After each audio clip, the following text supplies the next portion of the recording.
Hello. Good afternoon. My name is Sharon from Pima County Public Library, Biblio Lotus Team, and we are at Tucson Chinese Cultural Center to interview Tina Liao, the current president of 2021. Thank you, Tina. Hello. Hi. Hi, Sharon. All right, let's just get to the topic. Would you talk about the role of Tucson Chinese culture played within Chinese community and also Tucson community as a whole, please? Okay, actually, Tucson Chinese Cultural Center and Tucson Chinese Association are two different concepts.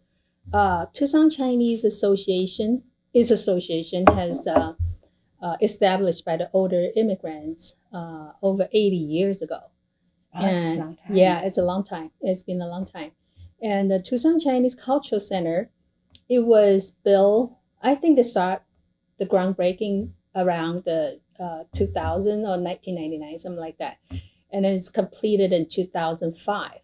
So Tucson Chinese Cultural Center, which is the building. Mm-hmm. And we call it Culture Center, but it's really not an organization. So it's a facility for TCA to manage it, for TCA to pursue its a mission and to achieve its goal here. So we have all kinds of activities going on in here. Okay. The relationship between Tucson Chinese Cultural Center and can you talk a little bit more about that with Tucson Chinese Cultural Center? You mean the role it plays in Right. well, I think Tucson Chinese Cultural Center has been here so long, and then is very influential in the Chinese community, not just in Chinese community, but in the Tucson community as a whole. Very active and to participate the events held by the city, not just Tucson. Sometimes we go to Phoenix and different places because our goal and our mission is to promote educational and cultural activities, anything related to the Chinese culture. Okay, great. So next I'd like to hear about the great programs you had before and also the planning for the future program. The Chinese Culture Center has been here since 2005. So far, it's almost 16 years. And then over the years, we established all kinds of programs. There are 6 major programs that's been going on. Chinese school, of course, is the number one. And Chinese school has over 70 years history in Tucson. So teaching mainly the language. And since the older generation, they want the kids to carry on the culture part, not losing the language. Mm-hmm. So we're teaching languages, and then later we have classes like cooking classes and cultural classes, Tai Chi classes, all kinds of things. So that's Chinese school. We regularly has 150 to 160 students.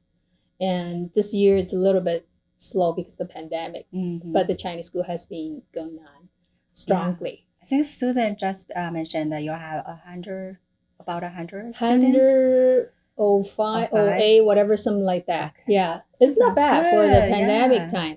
So Chinese school is a big one program. And then the other one is a senior program. Senior program is for people over 55. You can join the pay the membership. And then you can come here every Thursday, usually Tuesday, Thursday, having a lunch, doing some exercise. We giving Tai Chi classes, and then the play mahjong. That's cool. Yeah, for the whole day. So that's a senior program. We have 150 to 180, I don't know. Wow. A lot of white people too. Surprise you. And they learn how to play mahjong as well. And then they join all the activities here. That's a senior program. And the other one is we call line dance. Line dance has been playing as a very active role in the community for any celebration and a lot of events, like Tucson Yourself, like the Chinese New Year celebration. We go to Scottsdale to do it for the Phoenix community, Chinese community over there. Mhm. So that's the third one. And then the number 4 is we call the local history committee. We've been focused on the Chinese history in the local. So we have a committee focused on that job, has been doing that for over 12 years. And then the next one is called Red Thread Family Program. It's for those families adopt children from China. They're all American families, but they want the children adopt from China to keep the Chinese culture part, so they don't lose it, and keep the identity here in the U.S. How long that's been going on? The Red Thread? Yeah. Red Thread has been going on for a while, but they used to be independent organization, Right. and then decided to join the TCA, the Tucson Chinese Association, under TCA as one of our program. I think probably 10 years ago, Oh. something like that. It's been a long time. Yeah. So they're doing some special event like the Moon Festival. They get together talking about the history behind, the story behind why we eat moon cake, Mhm. why we celebrate a full moon, and that type of thing. So Yeah. I remember the days community members helping making mooncakes. That's how I learned. Make on my own. We used to do it every year here to Yeah. teach people how to make your own mooncake. Yeah. But this year, because the pandemic, we stopped that. Yeah. And then the other program, the last one, but not the least one, the school field trips. Mhm. And a lot of school organize that children elementary school, Mhm. sometimes middle school. They arrange the school field trip coming here to try to taste the Chinese culture. You cannot teach much in a day, but we will cover a little bit history and a little bit like line dance, Mhm. calligraphies, and then what do we do in Chinese New Year for kids? You know, why we like red color, why we give out the lucky money envelopes and the costumes for some very popular Chinese festivals. So that's where the school field trip has been going on very well, and until the pandemic starts. Yeah. Those are for field trips from Yeah. school mostly, like during school days or weekend. Yeah, school dates Okay. on the weekdays. Is the center used to be open every day or? No, it's usually we open Tuesday, Thursday, Saturday, and Okay. Sunday. But we are open for those people who want to rent this place. Right. And we do have we did before, a lot of rentals going on, like the Japanese association. They rent this place to celebrate Japanese New Year every year.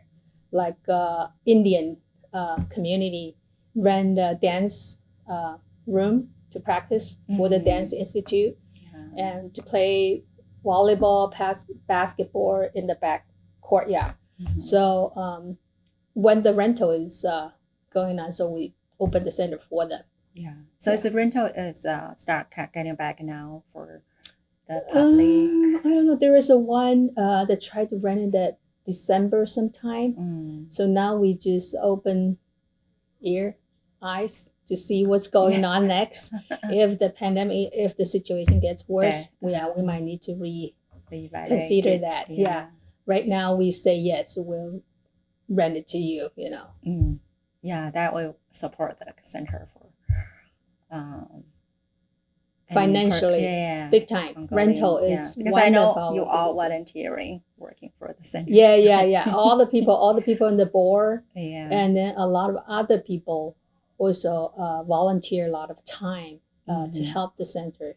That's why we can sustain in the last 16 years. It's great. Yeah, that's a great program. And let me see. So we will be looking forward to see when school start today, because some of us haven't seen the students in this center before.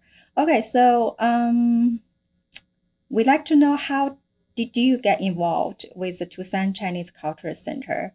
I personally? Yeah. Okay. Well, I came from China in 1988. My husband came in 1987 to pursue his master's degree in UVA. So I came 6 months later. And then we complete our education here. We establish our life here. And then we start our business here. And in 2005, when the center completed, and then Susan Chen, the current center director, approached me and said, "Can you be the MC for our grand opening?" Mm-hmm. And then I said, "Okay, why not?" He said, "You speak Cantonese, Mandarin, English, of course." So I said, "Okay." So that's when I started to involve in the Chinese Cultural Center. And then, but ever since, I probably MC for all the activities if I'm in town. If I'm out of the country or whatever, then if I'm here, I will be the MC person for all the events here. Mm-hmm.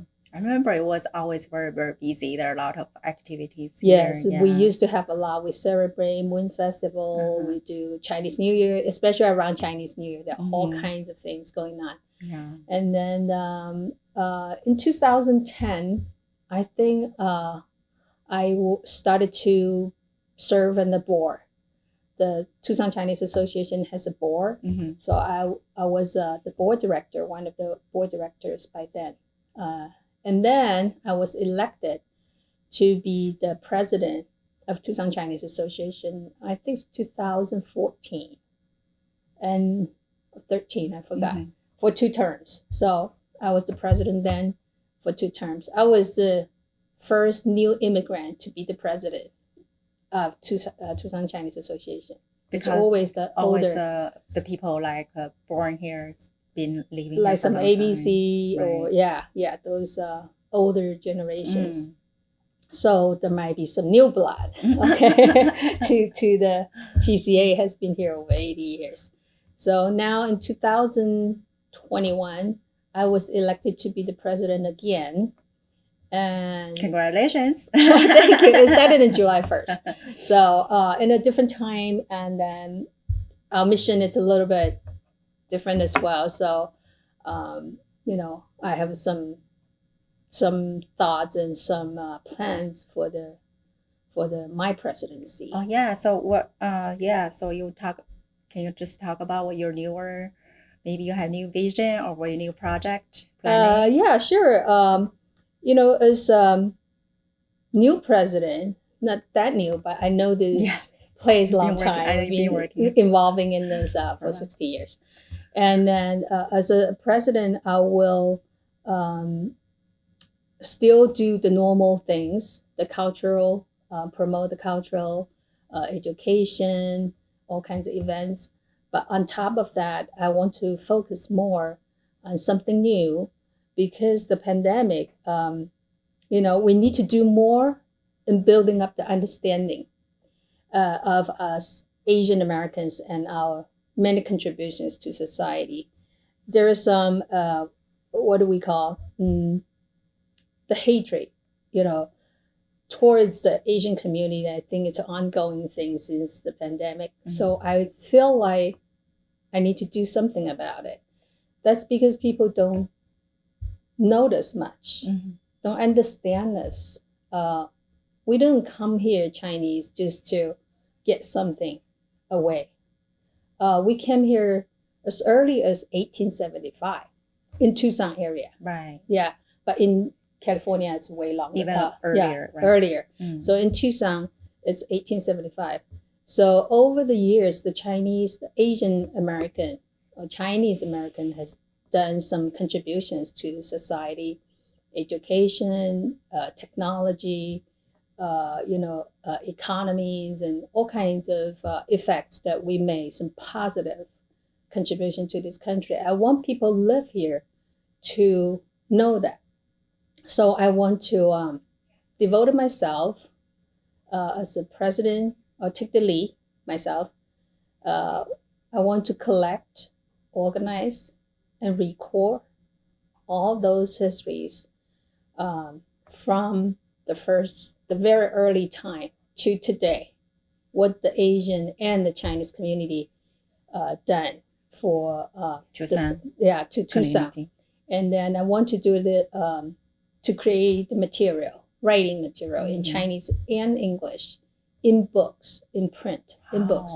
Yeah, so people live here will, by reading that, to learn about the Chinese community in Tucson. and also for our Chinese, Or children. So yeah, they can also children, learn about yeah, that. know why we came here, what do we do, and so they can carry on that, continue to doing the good Yeah. things to this country. Oh, that's very meaningful project. Yeah. Yeah, it's great. So what's the time frame you may be thinking about? Take some time. That would be a big project. Mm-hmm.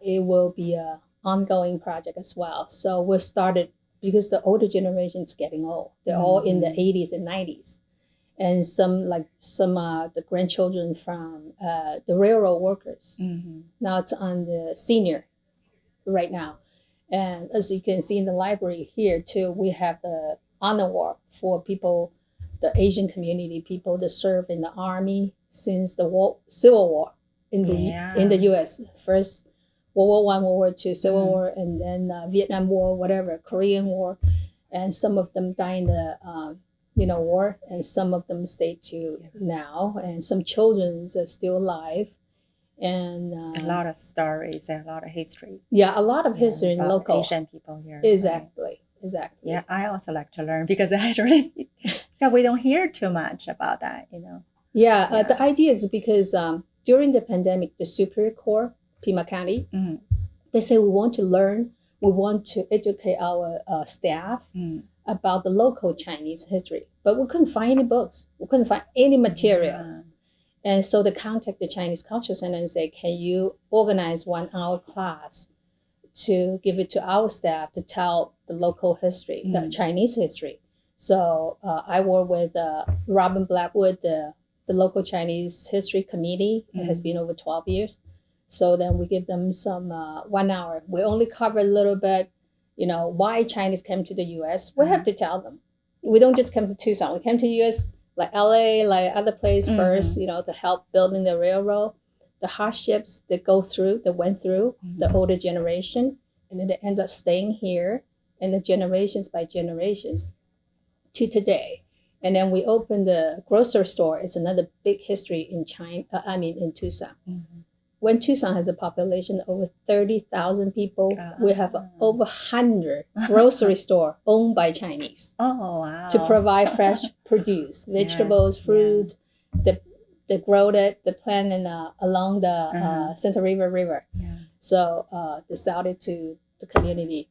And then when they made a little money, they start to open the grocery store. So this type of history, a lot of people don't know. We don't want to get lost. Yeah, so Superior Court, they want to learn that part. That's why they give me the trigger. We should have our own book, our own history, and to let people learn what do we do to the community here. That sounds great. I'm glad you are proud of you taking on that. Okay, so all sounds a really great project. And the last final question, we just wanted you to talk about how much you love living in Tucson, what you're proud of living here. Well, Tucson is a very, laid back area comparing with the New York, LA, San Francisco. People here are very nice and kind and open-minded, I feel. Even during the pandemic, when people talking about they're being treated mistakenly or not fairly in other area, but we didn't hear any big things, maybe small things happening in Tucson. I live in Tucson since 1988, 30 some years. And I always feel this is a very warm community. People nice. They always say hi. No, you are not you. Hi, how are you? Blah, blah. And then we love Tucson. Tucson is a place for family too. So even though it's a little bit hot in the summer, a few months, only for a few months, and we get used to it. It's dry. At least you don't get sweat, a lot. And so. So what you enjoy doing, like activities here? You mean? Yeah. Well, we have our business here, so we have a clientele around here, so we cannot really leave this area. We got the stock, but we love this place, and then I spend lots of time volunteering in the Chinese Cultural Center, to tell the truth. And also other, organizations such as like Tucson Sino Choir, you like Tucson Sino dance, and then we have Tucson Sino diverse, fashion diverse. to show the Chinese fashion, and also the ballroom, and Yeah, you got involved quite a lot. and activities, Guzheng. right? Yeah, I was in the Guzheng group as well. So anything that related to Chinese culture, I really enjoy involving, and I'm proud where I came from. I'm proud who I am, and I love to share my culture with people living here. Right, thank you.